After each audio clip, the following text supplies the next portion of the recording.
Cimabue, c'est un peintre italien actif dans la deuxième moitié du XIIIe siècle, qui très tôt a été perçu par ses contemporains comme un artiste exceptionnel, celui qui aurait rénové complètement l'art de la peinture à la fin du Moyen-Âge. C'est un peintre relativement mystérieux puisque c'est un artiste sur lequel on sait finalement très peu de choses.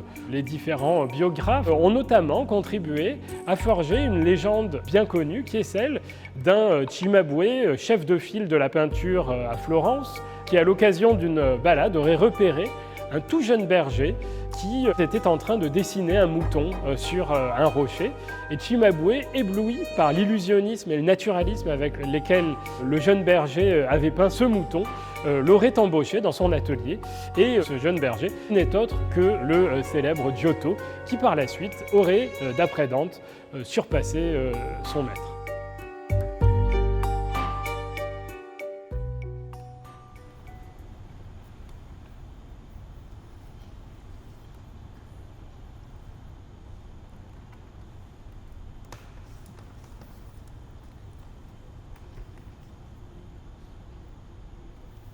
La maestà, en italien, ça veut dire la majesté, et la majesté qui est ici représentée, c'est celle de la Vierge tenant l'enfant, dans la grande maestà peinte par Cimabue, dans les années sans doute 1280, pour l'une des églises de Toscane les plus importantes à cette période. C'est l'église des franciscains de Pise, l'église San Francesco. À cette période, la Toscane entretient des contacts très forts avec le monde oriental, en particulier avec le monde byzantin, où l'on représentait traditionnellement, dans le domaine de l'art de l'icône, la Vierge avec l'enfant, selon différents modes de représentation conventionnels.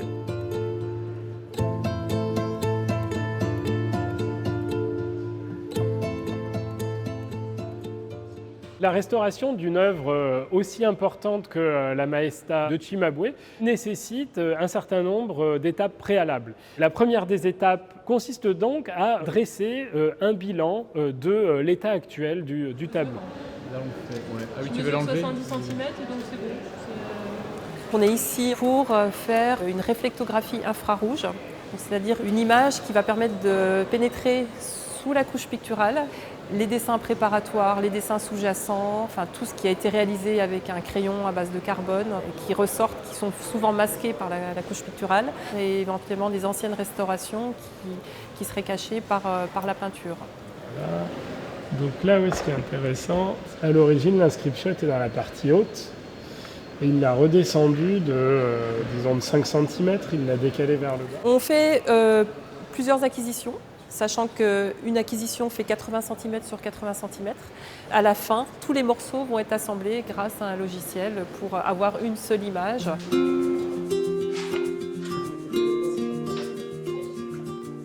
C'est sur la base de ces données que l'on entreprend la suite de la restauration, qui consiste à intervenir directement sur le tableau.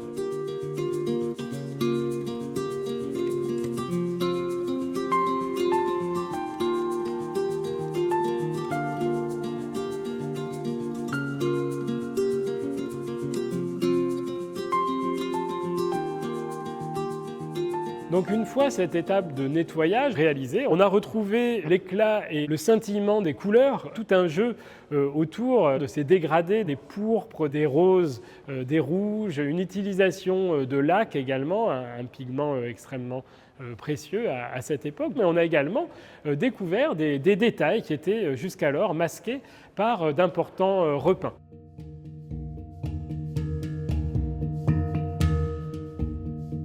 On a pu découvrir ce motif géométrique qui avait été rajouté sur le textile oriental figuré par Cimabue derrière la Vierge.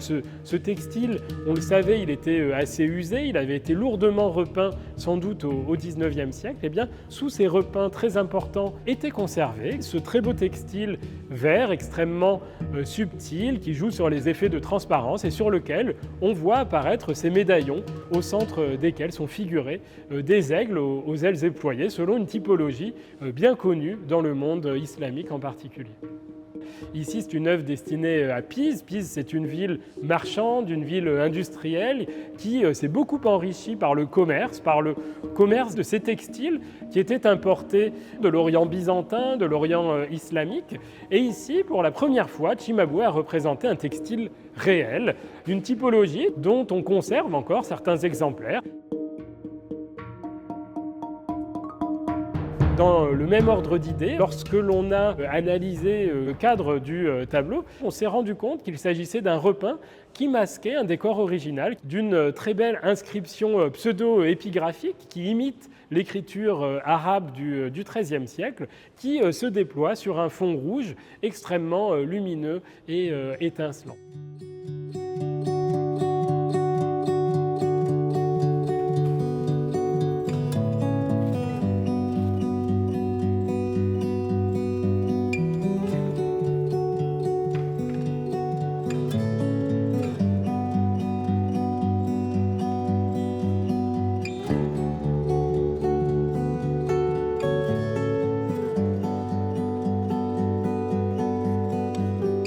Ce qui est fascinant dans ce tableau, c'est qu'au-delà de cet aspect qui le rattache d'une certaine manière encore à la tradition des icônes, de cette manière de représenter la Vierge et l'enfant sur ce fond doré extrêmement abstrait, qui renvoie finalement à un monde qui n'appartient pas au monde du quotidien. Ce fond d'or, il renvoie plutôt au monde divin.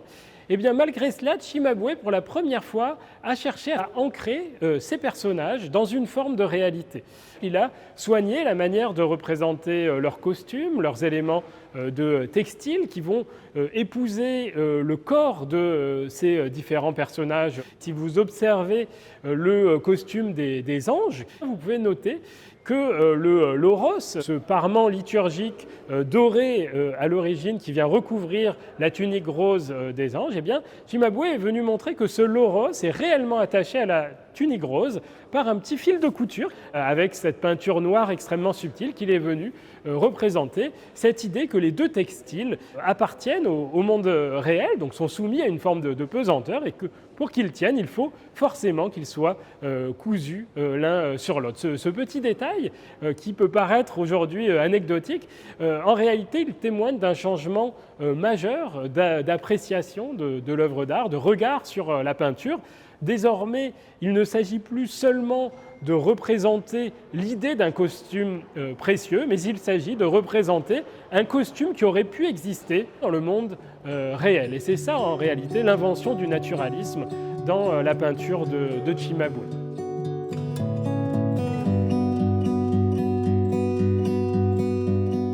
Les visages de certains des anges sont conçus avec de très subtils dégradés d'ocre, de vert, mais également des rehauts de rose, par exemple, sur leurs joues, pour suggérer le fait qu'ils appartiennent, eux aussi, d'une certaine manière, à une forme de réalité. L'enfant est représenté encore à la mode orientale pour la partie supérieure. Vous voyez qu'il a une attitude très dramatique avec ce geste de bénédiction. Mais si vous observez en revanche sa jambe, vous voyez que Cimabue a soigné son modelé. La manière dont il a représenté son pied est également tout à fait nouvelle, puisqu'il a cherché à le représenter presque en 3 dimensions avec un regard quasi anatomique. Et ça, c'est tout à fait nouveau dans l'histoire de la peinture.